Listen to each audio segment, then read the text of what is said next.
Welcome to At the Table with your host, John, And Autumn. the show where no topic is off limits. Grab a chair. Let's talk. All right, let's get into it. So, welcome. It's the first episode of hopefully many. A little bit about us. Yeah, so, All right, I guess we're jumping straight into it. Yes. What's your first little talking point? I guess, the biggest thing going on in the world right now is the war in Gaza and Israel, everything with that, how that's going on. You got a lot of people thinking, Israel's justified in their actions, and you got people that, are pro-Palestine and trying to help out any way they can with there, and then you got some people that think it's the end of the world, so. Yeah, that's quite the topic there. That is, yeah. Yeah, so I guess we'll go ahead and jump into that a little bit, our stance and what we're thinking. And Yeah, so, everybody knows what happened on October 7th, 2023, I think? Yeah, 2023, 2022, one of those years, when the militant terrorist group Hamas invaded Israel and killed over 1,100 people. yeah. And, it was a really sad day, it's a real atrocity, and it sucks if it's half the way around the world, if it's on your home front, and, Yeah, and I feel like with Israel, honestly, anytime we get into any kind of conversation about Israel, you have a whole group of people who are, like, hypersensitive and stuff, so it's not taken lightly regardless of where it is, but especially when we're talking about the quote-unquote chosen land and stuff like that. Right, yeah. Up until recently, it's really been a taboo topic to kind of talk about Israel or Jews or really Muslims or anything like that.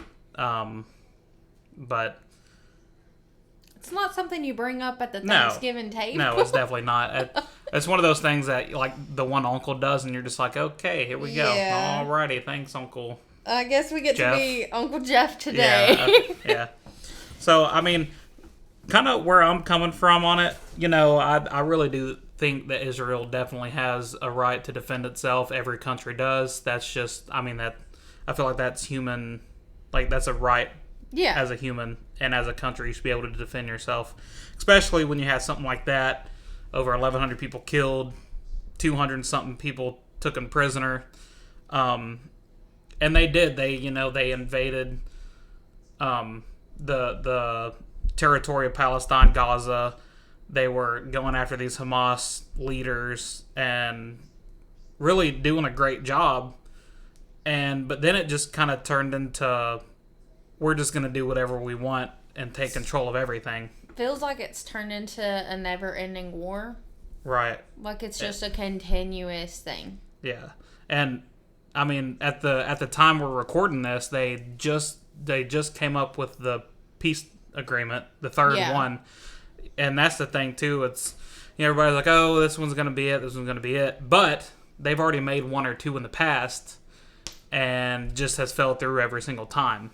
Yeah, I think now it's at a point where I know a lot of people are defending because it's like, oh, this is God's chosen people, which is something that we can dive a little bit deeper into maybe here in a few minutes. But there comes a point where it's like, I understand that you're doing what you feel is right, but how long can we let pretty much mass genocide keep going?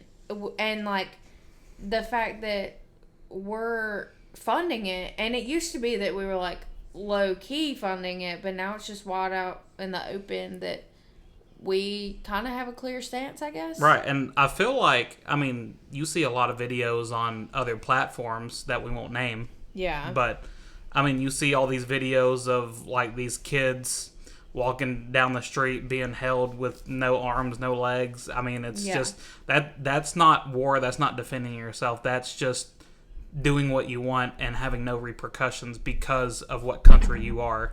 Yeah. Yeah, I don't know much what else to say there other than it's heartbreaking, and I'm honestly kind of tired of making excuses for it to continue to go on and on and on.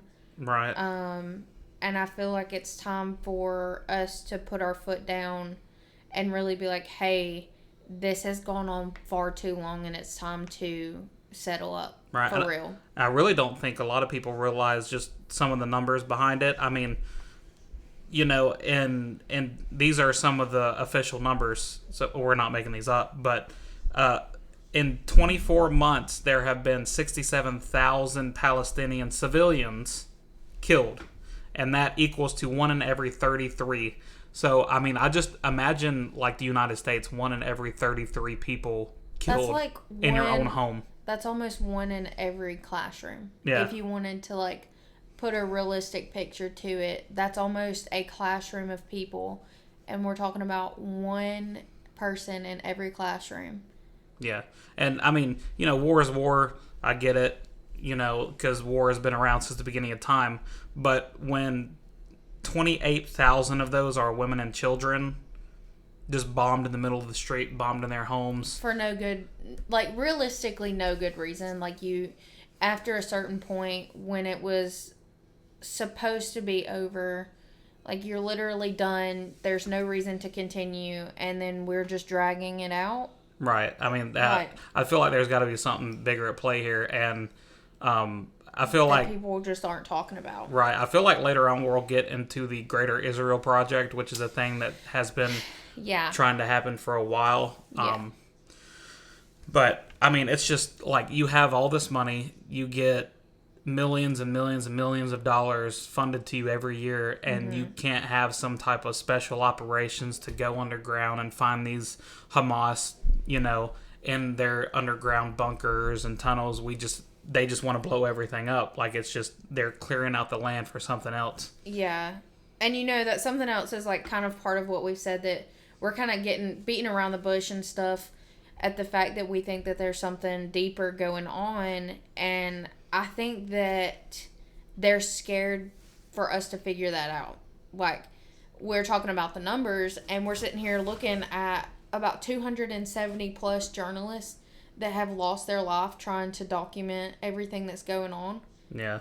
And, like, I don't find it... I've never believed in coincidence, and I don't find it a coincidence that, like, it's more than just that they're in a war zone, that they're losing their life. They're targeting journalists. They don't want the truth to be out, and that's weird. Yeah, especially when they hit that hospital. I mean, it was one of the last standing working hospitals with power.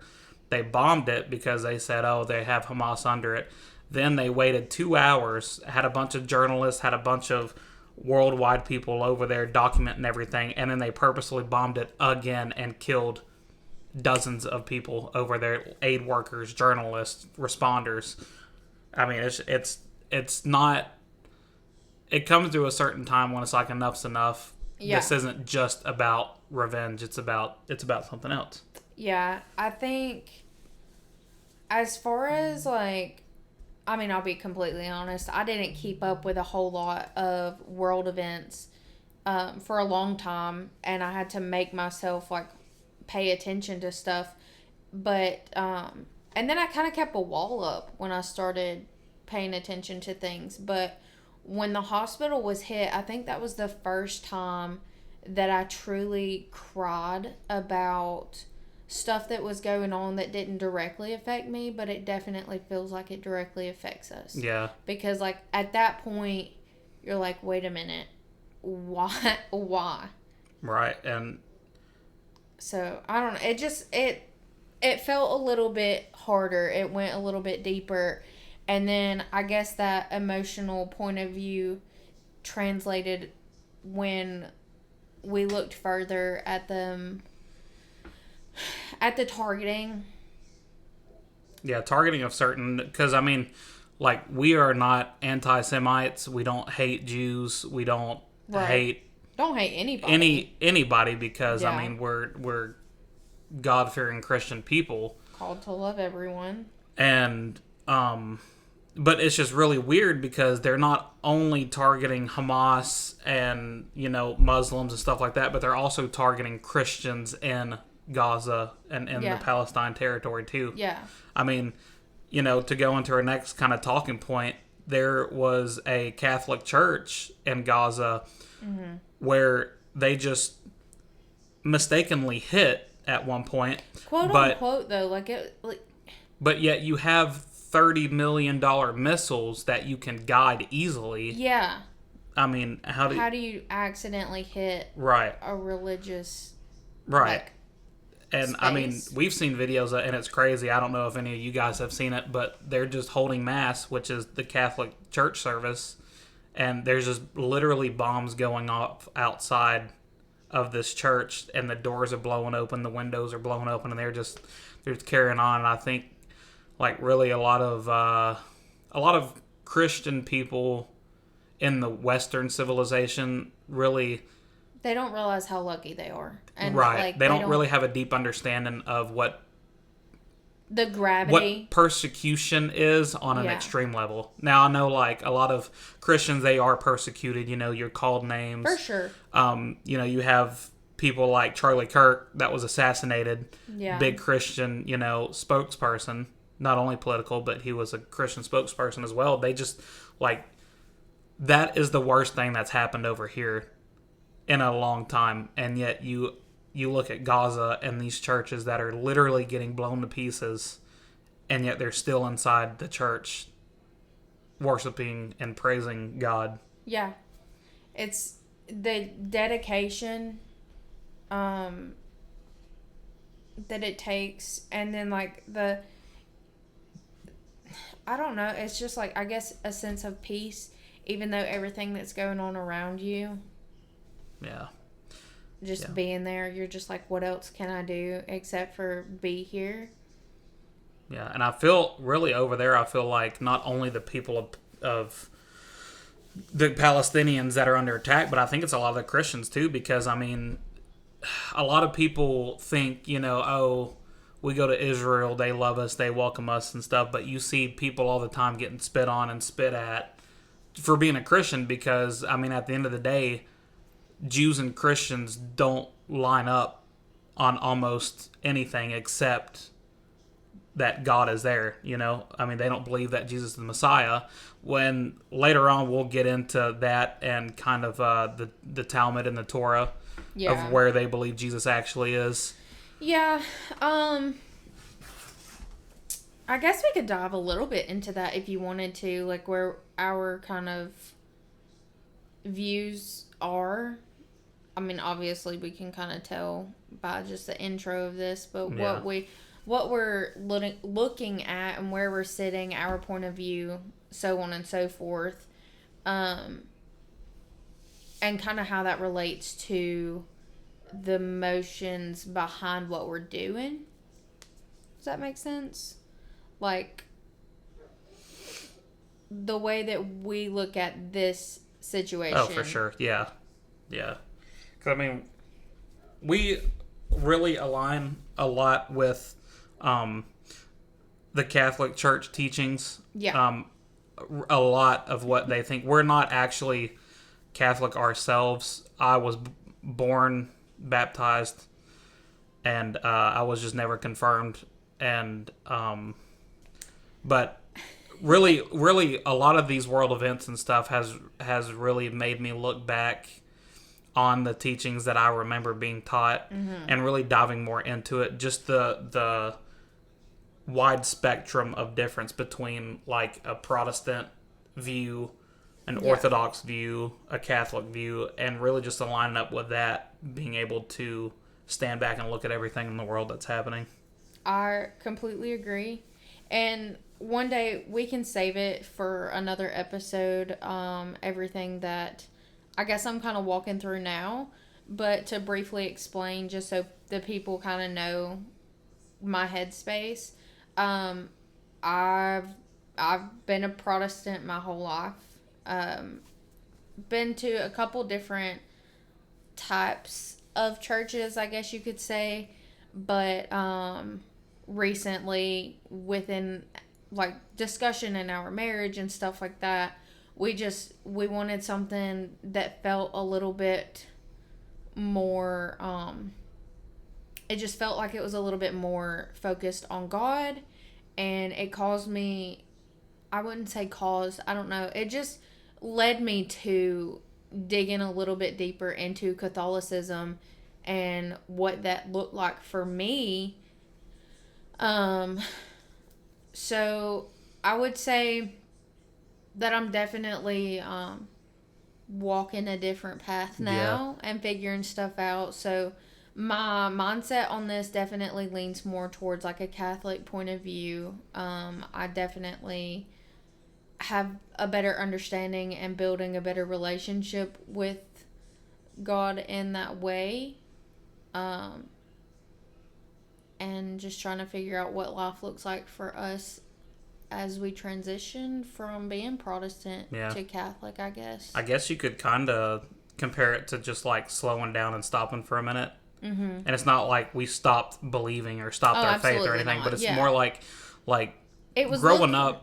Sorry. No, you're good. It was like looking inside first, like looking at ourselves first. I felt like there was some kind of disconnect there, and I just didn't understand why it felt like I was almost just going through the motions of being at church and stuff because that's what you do. Mm-hmm. And I felt like I lost connection with God. And then we had that conversation. Yeah. Yeah, and it just kind of stemmed from there. I was going to say, it's definitely been a long journey, for sure, because we've had lots and lots and lots of deep conversations about things. And I mean, really, because growing up, I was baptized Catholic and everything, but as a teenager, something happened to where my family wasn't going anymore. Yeah. And so we went to a bunch of different type of church. I mean, we went to Baptist, Pentecostal, I mean, just almost every single type of Protestant church that you could say, and then even a non-denominational church, which you could say that's still like in a Protestant world, obviously. But and I really just felt after taking that stopping point right there and just to slow down, it felt like though being there, it just was so fast and nonstop, and you didn't really have a point where you could really stop and look and observe for a minute, because I feel like Protestant to Catholic, it's two different speeds. It's like, for sure, it's like Crazy Train by Ozzy Osbourne compared to Michael Bublé soft piano elevator music, so it's I think when we made that transition and really slowed down and looked into it deeper on a deeper level and stopped listening to other people's opinions on it and their interpretations, which is a big thing. That will have to be discussed later, because we could go into a whole I think we may do that one our next episode, but maybe. Really it's just that. It's really just taking it and diving deep, not taking anything at face value. Yeah. And really diving deep into it. But that's really where we are right now in our path with our faith. And I guess that was something we should have said beforehand before we got into it, because we're on a rabbit trail now. But just to give y'all a better look at who we are and kind of how we look at things.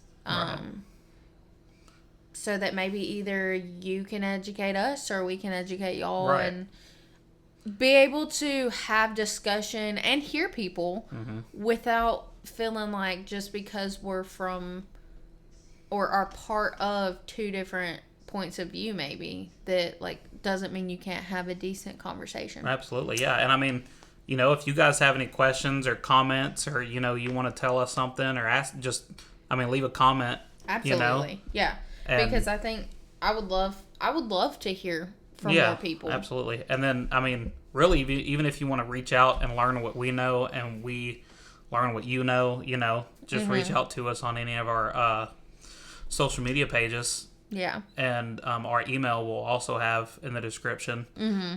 And just, because we're open to have conversations. We're not these people that are going to be like, no, you're wrong if you're not here, you know? So, I mean, I guess coming from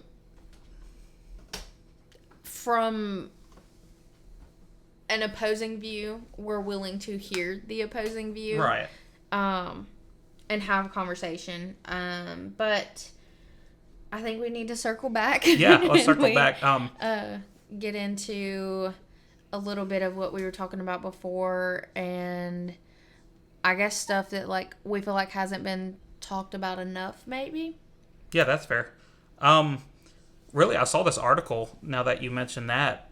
There was a teacher in Connecticut at a high school that was put on leave after not complying to remove her crucifix off of her wall in her classroom. And I've not seen this. yeah, the speech, she gave a speech, and we can't pull it up right now. That's another thing. We'll get to where we have a camera and you can see our faces, and we'll start like putting things in the video. That way you guys can actually see these things. For sure. Maybe we can like attach the links in the description to the videos or articles. Yeah. But anyways, this teacher, when she was given an interview, she said the vice principal of the school said that it was against the Constitution of the United States, which is crazy because her having her crucifix on the wall. Right, because you know the First Amendment, the freedom of speech and religion to practice your religion, like that's literally the First Amendment in the Constitution. You have this right, but you can't do that. Did he break down and say like how it was against the Constitution? Was there any information on that, or was it just like, hey, this is wrong? And like, has she gone? Or I'm assuming. Right. So I haven't seen any update on this, and this was 3 or 4 days ago. Oh. And the vice principal hasn't come out, as far as my knowledge, and said anything about it. But this was from her giving her interview. I think she took him to court. Yeah. And was saying that this is what was happening, and there was like this little place on the behind her desk or something where you could put like baseball pendants and like just things that you're fans of, or whatever, like pictures, a bookshelf type thing, right? Or like she has her family picture up there. Oh, okay, yeah. And she had a crucifix, like a little. That's her religion, thing. Yeah. But I guess you can't have it in Connecticut, or at least at that high school. So how does that work now with like the Department of Education? Yeah. So I don't know, and personally, I don't really think that was a good idea to get rid of it, right? Like they did, because now, like it people feels that like it's can't, a little too loosey goosey. Yeah, because I mean, you know, homeschooling's really encouraged. For sure. Which, I mean, yeah, that's when we get there, you know. Yeah, and then so with the Department of Education not being there anymore, really school districts, and they can just do what they want. Like they can implement whatever. Like Texas, they had you have to have the 10 Commandments in your classroom, and that's been barred, and all of this and that. It's just, I don't think it's fair for people that can't afford to either put their kids in private school or can afford to homeschool them, because you have some parents that have 3, 4, 5 kids. Yeah. And both of the parents are working full time. They can't. And we're talking like thousands of dollars per kid for private school. And that's being generous. And say you live off in the boondocks where the next available school is 30 minutes. You can't ride the bus there. No. They're stuck at this school where you don't agree with their teaching, either spiritually, if they're, you know, a certain political agenda. It's crazy to what kind of the schooling system has opened up to at this point. I agree. I mean, we can talk about it a little bit further. So, I graduated. I didn't know what I wanted to do, and then I decided I was going to school to be a teacher. So this has been a few years ago now, and I want to say it was like before everything. I wouldn't say before everything got all controversial, but before it was like super in your face, I guess is a way to put it. And it felt like it was, the teachers don't have the admin support and blah blah blah. And while I still don't think that teachers have enough admin support, I feel like now it goes deeper. And I quit going to school to be a teacher because it just doesn't feel right anymore. Right, like, it's just in like the school system. Yeah. You don't know what you can and can't do, I guess is a good way to put it, because like there aren't any rules anymore. Right. I wouldn't say any rules, but there aren't enough rules anymore to keep the teachers and the students safe. Right, because I mean, you have so many, like literally everything is up for like rules in a school. Dress code. It could be one thing here, it could be one thing there at this school. Like you could literally go right down the road and they're allowing sweatpants and short shorts and this and that, and then you go to this next school, it's like, well, we don't do that. You can only wear blue jeans or something like that. So I mean, and you know, a lot of schools, they do uniforms. They did it before. And I don't have a problem with uniforms. Like, if you want to do uniforms, do uniforms. But it's just, it's when you get into this nitty gritty stuff, it's just so in particular, 100 set of rules, and it's hard to follow for some people, you know? Yeah. Not just like because they don't want to, but financially or. I don't, especially financially, because we live in quite an underserved area, and especially certain surrounding areas. They're just underserved. They're not great communities, and you know, people are doing the best that they can to get the kids what they need, but there's only so much that you can do.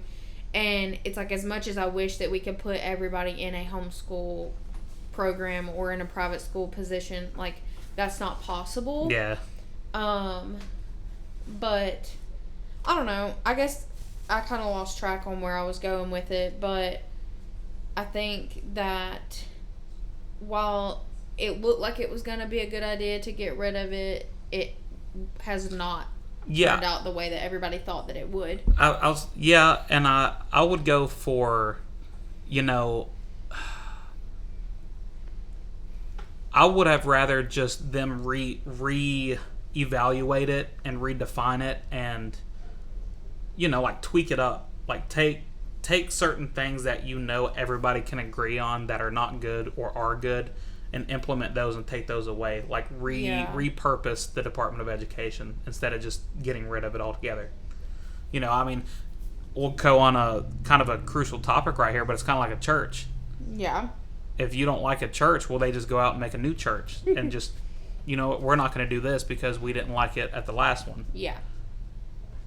You know, instead of going and being like, look, everybody here, half the people here doesn't agree with this or does agree with it.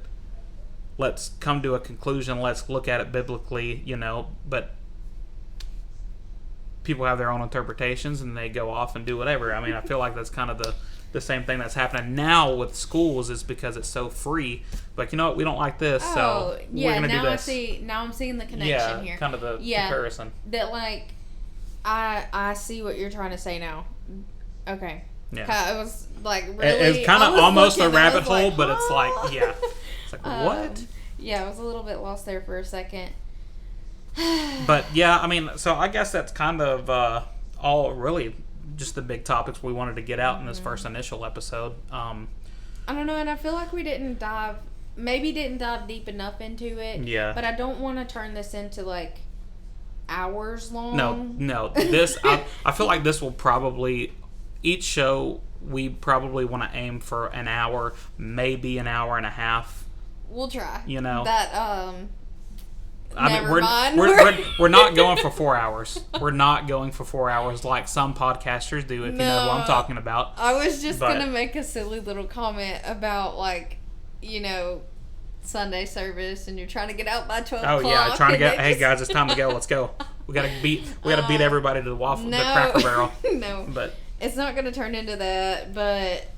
No, and I mean, maybe later on, if we really have like a really big topic, or, you know, eventually if we have a get, you know, that's just down the road stuff. Oh, yeah, but for sure. For right now, I think it'll just be kind of a here or there. And then, you know, on big topics, for right now, we might just do that one topic per episode. Like if we have a really deep dive topic, then... Yeah.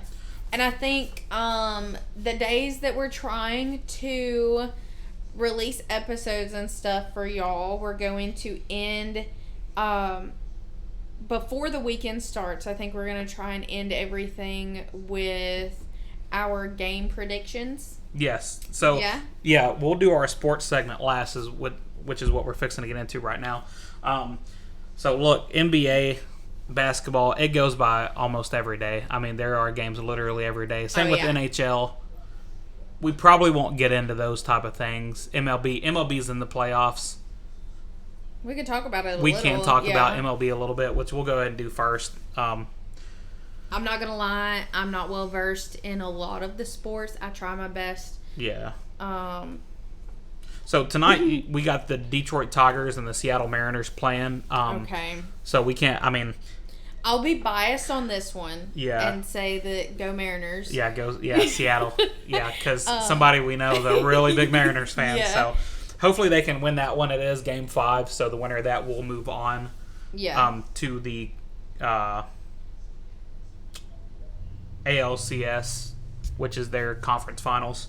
And then tomorrow you got the Cubs and Brewers playing Game 5. Brewers? The Brewers, Milwaukee Brewers. Okay. Yep, they well they haven't won an MLB. Oh, they haven't won the World Series yet. Maybe that's why so I didn't know who they were. Sorry guys, if you're a Brewers fan. They're the number one team. I'm gonna just go ahead and make a prediction for the World Series because we're so close anyways. Let's hear it. So I'm gonna have the Mariners. Okay. Or no, I'm sorry, not the Mariners. You got me. Okay, I'm gonna have the Brewers and the Blue Jays, the two number one teams. I'm gonna have them in the World Series. And Blue Jays. Okay. Yeah, and I'm gonna say, I think the Milwaukee Brewers will win their first World Series this year.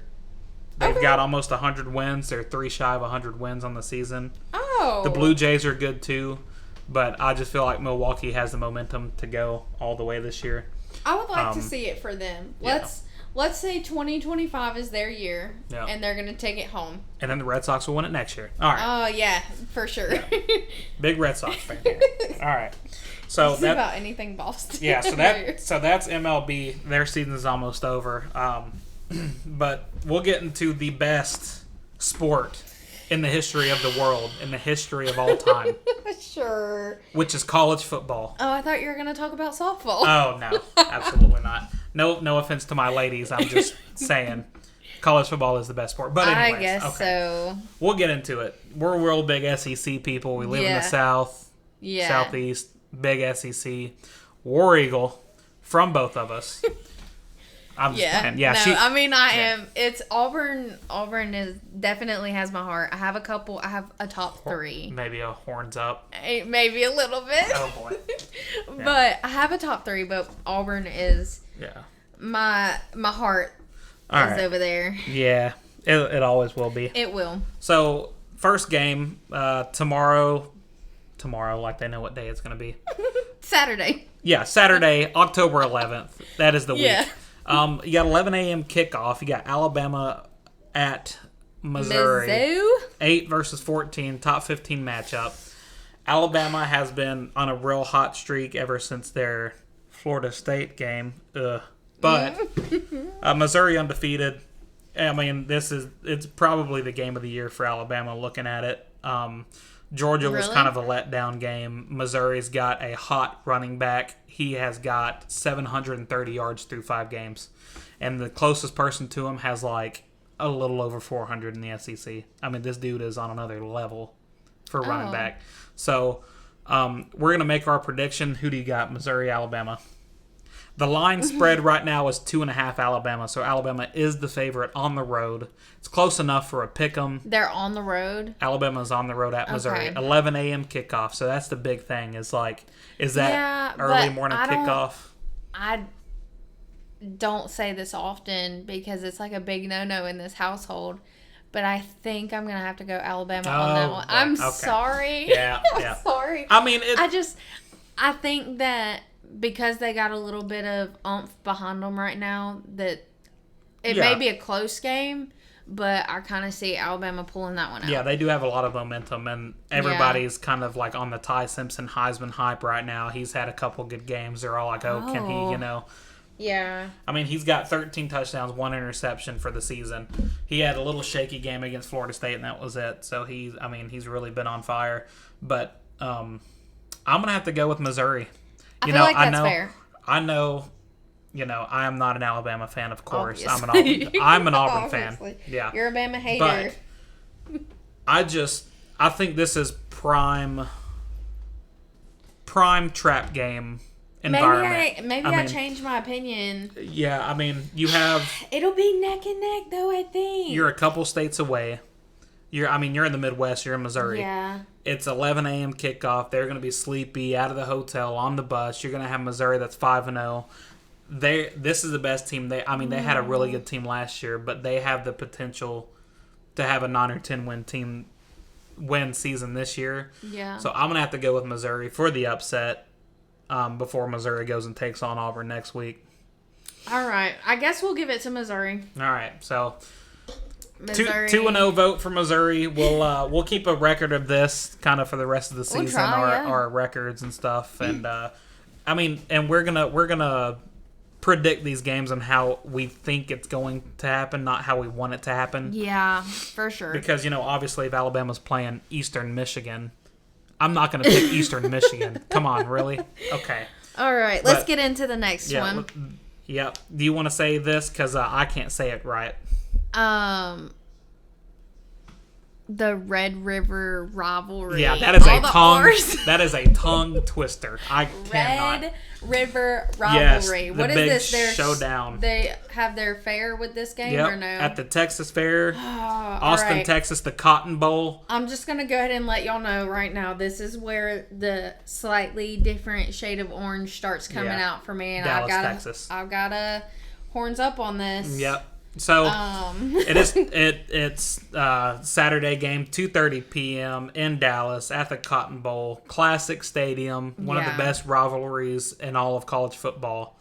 Oklahoma versus Texas. Oklahoma undefeated, number 6 in the country, 5-0, and Texas is starting to fall off. I know we said we wouldn't be like right.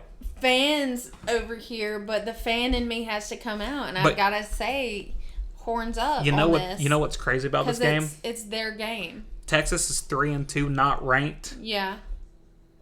They are favorited by 1.5 over the number 6 team in the country because it's a home game for them. It's a big thing for them. You have all those people that are going to be there. It's a big thing for Oklahoma, too. I'm sure. It's intimidating for Oklahoma, though. You got to think about that. Right. So, it really depends on, for me, and I'm going to make a prediction. I'm going to go and make a prediction. You're going with Texas? Yeah, I'm going with Texas. So, it really just depends on John Mateer, Oklahoma quarterback, if he's actually playing in this game or not. Okay.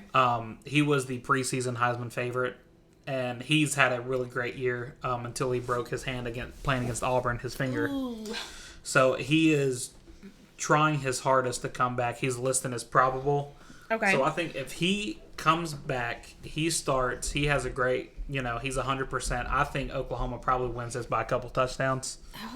Oh. Just because of the way that their offense is playing right now. I mean, he could still win the Heisman easily. Arch Manning is pretty good. He's really letting a lot of people down the way he's playing right now. And this whole Texas offense, and they lost a lot of players too. But I'm going to have to pick Oklahoma to beat Texas. I guess if we're going stats, Oklahoma has it, but I'm still going to hold out on Texas. I'm going to not hold out, but have hope for Texas because I feel like it's just a game that Texas has to win. I mean, that is fair. So if I had my way, we would be there for that one. Yeah, we will go to that one day. That is a bucket list game for us, just because of the state fair. I'm just playing. All right. So, anyways, our next game, our team, number 10 Georgia goes on the road at Auburn for a night game, night kickoff, 6:30 p.m. Central Time. Auburn 3-2, had a great start to the season. Lost 2. Fell off over there a little bit. Okay, so I would say Auburn has fallen off. Okay, I would say that. Jackson Arnold getting sacked 9-10 times a game. It's atrocious, right? But we played 2 top 10 teams on the road in back-to-back weeks. Yeah. That is a tough stretch of games. I won't disagree there. I just feel like we're going to have to be on our A game to pull this one. Yeah, I feel like everything will have to go Auburn's way, plus a little luck here and there. Yeah. I mean, maybe retiring Newton's jersey will give us a little. Yeah, retired Cam Newton's jersey tomorrow to have a little sprinkle of something right there. Some jazz fingers right. on there but, or something. I don't know. Georgia, they started off pretty good. Lost to Alabama a couple weeks ago. Meh. But, I mean, they're looking to get back on track. They're only one loss. They're a top 10 playoff hopeful team. Who do you got? Yeah. I'm going to have hope for Auburn as a fan. My opinions are solely fan-based, I guess. Right. I'm going to have hope for Auburn. I think it'll either be close or it'll be a shutout and Georgia wins, but I'm going to have hope for Auburn. So what is that a vote for? What is that? Are you not going to pick on this one? I'm gonna have hope for Auburn. That's me picking Auburn. All right, so we'll say that she picks Auburn. All right, yeah. Cool. So if you look at everything Auburn's done, right? They ran all over Baylor. They got their passing game down at Ball State and South Alabama. I mean, they're whatever schools, obviously. But if you look at the two losses that they've had, they lost both of those games by a touchdown or less. Yeah. Two top 10 teams. Really top 16. Well, I think Texas. What is Texas right now? Texas is number 5. So two top 6 teams. Auburn's only 2 losses. You got a night game. You got Cam Newton back in the building. Jordan Hare is going to be rocking electric. Mm-hmm. You got Jackson Arnold's going to be hopefully comfortable. Hugh Freeze talked about changing up the offensive line all week. They had a bye week. I think Auburn comes out, has a magical game, has one of those blockbuster games that only happen at Auburn. I'm going to say Auburn wins it by 3 points. I'm going to say Auburn wins it. That's solid. Walk-off field goal, 52-yarder from the right hash in the north end zone. Auburn wins it. Storms the field. Why not? Most Auburn thing ever. Yeah. Right. So we'll both pick Auburn on that game. It's a far stretch, but crazier things have happened at Auburn. All right. You know. Yeah. So the next game, you got number 1 Ohio State going to number 17 Illinois. Ohio State's undefeated. They got a true freshman quarterback that's really doing pretty well. And then you got Illinois. They were doing really great to start out the season until they lost by 53 points to Indiana 3 weeks ago. Got embarrassed. Came out and beat USC. Smashed Purdue. You know, who doesn't? But so Ohio State. I mean, I feel like this one. It's easy. It's kind of Ohio State, right? Yeah. And they're favored by 14.5, so it's a big Rightfully favorite. so. I'm going to say Ohio State wins, but I'm going to say that they win. I'm going to say that Illinois covers, and they only win by about probably a touchdown or 10. I think it's a lot closer than what people think it'll be. But what time's the game? 11 o'clock. It is a morning game. I don't know. We'll see. Ohio State for sure has it. Yeah. I don't know about what to what. Right. But, that's fair. Yeah. But our last college football game, and this one's for a certain someone that is a big Washington State fan. Washington State travels all the way from the state of Washington to Ole Miss. That is that's almost all the way across the country. That's crazy. Yeah. But this game is at 11:45, so it's still early afternoon game. Ole Miss is popping right now. They're one of the undefeated teams in the SEC. They're really having a good year. Washington State, they've had an okay year. They've lost to North Texas, which is a really good team, and they've lost to Washington, in-state rival. Can I be a little scientific-y person sure, on you why for not? a second? Let's hear it. I think, and I could be so wrong, but I think that traveling from Washington to good old Mississippi is going to have an effect on these. It is going to have a big effect on it. Yeah, which is it's why just been so humid in the South, and I think that gives Ole Miss more of an advantage than they already had. No, yeah, absolutely. I mean, it's a 31.5 point spread, so yeah. I mean, Ole Miss is favored by 4+ touchdowns. As much as I would like to, extend the love to Washington just for family, friends, and family, I'm going to have to give it to our neighbor. Yeah, I think everybody's going to pick Ole Miss on this. I mean, they're the number 4 team in the country. Lane Kiffin's got that offense going again. I mean, their backup quarterback has came in and really dominated every team he's played. He's playing hot, so good deal. So I think we're both going to take Ole Miss. So. Yeah, for sure. So, well, that's it for college. That is it for college football. That is our 5 games. We'll do 5 college football games a week. We'll do 3 NFL games a week, which is what we're going to get into now. It'll be our last little bit. Really not a lot of great marquee matchup games for the NFL this week. You got the 12 o'clock slate. You got the Seahawks. Real quick before you get into all of this. Yeah. We will go ahead and let the people know. I know enough about NFL to make educated guesses. Right. And decisions. But I will not lie to you guys. 90% of my NFL stuff is solely looks based. Right. I don't know that's so bad and that's gonna... What uniform looks better? Yeah. But... And also, too, their mascot, though. And I know that's just a silly thing, but, you got to have a solid mascot. The Indianapolis Colts mascot is the best mascot out. Have you ever seen him run over the little kids that they have in the halftime? No. So, when the Colts sometimes has, little league peewee football teams come out and play against the mascots. Yes, I know what you're talking about. I think his name's Bluey, but the Colts mascot, he comes out there and he just levels kids on the ground. It's hilarious to watch. It's my favorite thing to watch. Yeah, those videos are hilarious. It is funny. If you guys haven't looked it up, look it up. Bluey, the Colts mascot, playing against Pee Wee football kids. It will make you almost pee yourself laughing. Kid videos in general are it's great. Awesome.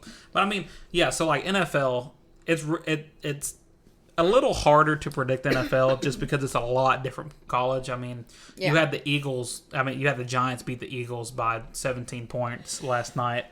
But that's because Scattaboo is a menace. But Scattaboo, he is. I love the name. I mean, he's a monster. But anyway, so we'll pick a game from kind of each time frame. Okay. So the 12 o'clock game on Sunday on Fox, it'll be the Seahawks versus the Jaguars. Well, I already have my decision. I know you're probably going to go for the Seahawks, aren't you? Yes. Yeah. Okay, so I also, too, I'm learning a little bit to, this will be for the TikTok people that know, they know class. She does NF Elementary. It's a little thing for her, I guess, but they have this little, curriculum, if you will, that's based off of NFL football and stuff. Right. So I'm learning a little bit of stuff from her and her TikToks. Yeah. But I like the Jaguars. I know I'm sure I said that funny for everybody, but I like them. But this is Seahawks are a second fave for me. Yeah. So. Well, I mean, I would pull for the Seahawks. It's just Jacksonville's kind of started off the season hot. For sure. They're definitely going to win. I just am pulling for the Seahawks. That's fair. I mean, I don't know if they're definitely going to win. I'm an underdog person over here. Yeah, I think it'll be one of those really close, probably one of those 17 to 14 games or 17 to 16 games. Yeah. Seahawks is only favored by 1.5. So I'm gonna pick Jacksonville to win on that one for sure. Okay. The next game, it's the 3:25 kickoff on CBS. The 49ers and the Buccaneers. 49ers and Buccaneers. Yes, both teams 4-1. Mac Jones is picking up the slack that Brock Purdy has. Let me look I don't know if Brock quick. Purdy is going to play. I got to refresh my memory on the 49ers real quick. San Francisco. Yeah. I'll go ahead and make my pick then. The Buccaneers are favored. It's at Tampa Bay by 3.5. Baker Mayfield's playing amazing. He's really found his spot in Tampa Bay these past couple years. Be for real. You're doing the Buccaneers because of old Brady. Oh no. Yeah, no. you are. No, I'm a Patriots fan. I pulled for Tom Brady when he was a Patriot. All right. I did pull for Tom, He's but a Brady he is, fan. but he's Don't the, let him lie. but he's the greatest of all time. Whatever. All right, but yeah, I'm gonna. Wow, I just stuttered a lot there. I'm going. You belong on Looney Tunes. I am going to I'm going to pick Tampa Bay to beat the 49ers. I just think that they're really hot and going right now. We'll give it to Tampa Bay. Since I was knocking on a Florida team, I'll go with the other there you Florida go. You're team. gonna go with the other Florida team. There you go. Buccaneers. Yeah. And then Sunday night football. Woo! The hot 2-3 Kansas City Chiefs. Yeah. Not really, because they have been a letdown this year. Yeah. I mean, they're really in danger of missing the playoffs at this point, and it's only 5 games into the season. You know what? I don't even want to go over the stats here. Your girl is not a Chiefs fan. No, Period. we do not like the Chiefs at all. This stems from before the whole Travis Taylor, all that stuff. Like, I've just never been a Chiefs fan, and not gonna start today. So go Lions. Yeah, and really, I mean, the Lions are one of those one-loss teams that have really been kind of on a rampage at the beginning of this year, because they have their defensive lineman Aiden Hutchinson back from a full. I think he tore his ACL or something last year, but he was out all last year. He was a first-round pick. I mean, he's back. He's back. Yeah, he's leading the team with 5 sacks. Okay. So he's averaging a sack a game. What color are the Lions? Are they blue or purple? They're like a light blue and white. I thought they were purple. No, those are the Ravens. But yeah, I'm gonna pick the Lions as well. So we got. They're definitely blue. They're definitely really blue. But yeah, I'm gonna pick the Lions. So yeah, well, that's it was Lions anyways. But yeah, so that's our sports kind of segment, our predictions. We don't really get into like the nitty gritty sports news, this and that, who's out, who's in. That, no. So I mean, yeah, we just kind of talk about the teams that we're picking, and then just pick them. So I mean, we got our picks. Yep. And I think that kind of closes us out on our first podcast episode. So do you have anything? Not necessarily. Just hope to have you back for the next one. Yeah. Hey, just go down below, follow us on. Turn that. What is it? Click the little bell. Yeah, click the little bell. Get notifications when we post new videos. I feel like we're already on Spotify, but we'll get a YouTube, maybe we'll a grow the Facebook, socials TikTok. eventually. Yeah, I was going to say, you guys will see in each video we post. We'll let you guys know when we have new socials, but definitely go follow us on Spotify, at The Table with John and Autumn. Yep. And we appreciate you coming to our table and listening to us talk. Yeah. I guess that's it. Yeah. We're going to close out. Y'all have a good night, guys. Yep. See you next